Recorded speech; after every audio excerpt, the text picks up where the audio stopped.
Primary সাইনের মধ্যে একটা হলো যদি খুব বেশি প্যান্টিং করে, মুখা করে নিঃশ্বাস নেওয়া, তারপরে হলো তার যদি অতিরিক্ত সেলিব্রেশন হয়, বমিশন, ডায়রিয়া, এগুলো হলো প্রাইমারি সাইন। যদি কোনো অ্যানিমেলের দেখা যায় যে হঠাৎ করে মানে খুব বেশি, মানে ঘন ঘন যদি মুখ খুলে শ্বাস নেয়, মুখ খুলে শ্বাস মানে নেয়, সেটা হচ্ছে সাধারণত এটা অ্যানিমেল ডগ ক্যাট তাদের হিট রেগুলেশনের একটা প্রসেস হলো প্যান্টিং।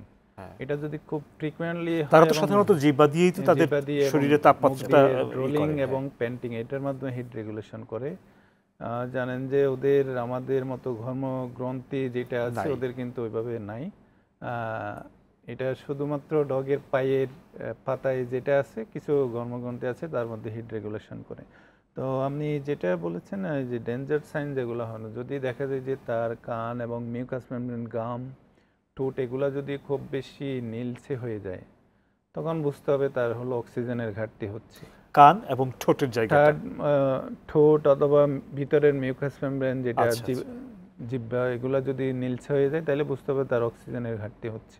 আচ্ছা, এটা একটা ডেঞ্জার সাইন। যদি দেখা যায় যে কোনো অ্যানিমেলের আচরণের পরিবর্তন বলতে আমরা জানি যে একটা অ্যানিমেল স্বাভাবিকভাবে হাঁটে, যদি দেখা যায় সে স্বাভাবিকভাবে হাঁটতেছে না, অথবা অ্যানিমেলের যদি খুব বেশি খিঁচুনি হয়, এই সাইনগুলো যদি দেখা যায়, অথবা অ্যানিমেল যদি হঠাৎ করে একদম পরে গিয়ে কোনো রেসপন্স করতেছে না, কোমাটোস যেটা বলি, কোমাতে চলে যাওয়া, এরকমের কোনো যদি লক্ষণ দেখা যায়, তাহলে আমরা বুঝতে পারবো এটা হলো ডেঞ্জার সাইন নেওয়ার জন্য।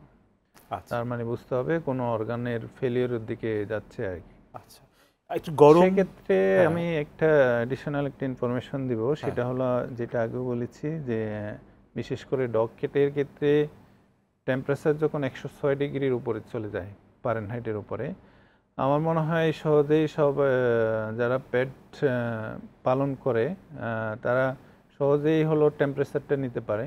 যদি দেখা যায় যে টেম্পারেচারটা 106 ডিগ্রির উপরে চলে গেছে, সেক্ষেত্রে হলো নিকটস্থ ভেটেরিনারি হসপিটালে এবং অথবা ভেটেরিনারিয়ানের পরামর্শ নিয়ে তারপরে, তবে হসপিটালে যাওয়ার আগে যেটা করণীয় সেটা হলো অ্যানিমেলকে একটা শাওয়ার দিয়ে তারপরে নিয়ে যাওয়া বেটার, কারণ সে হলো প্রাইমারি স্ট্রেসটা অন্তত মুক্ত পাবে আর কি।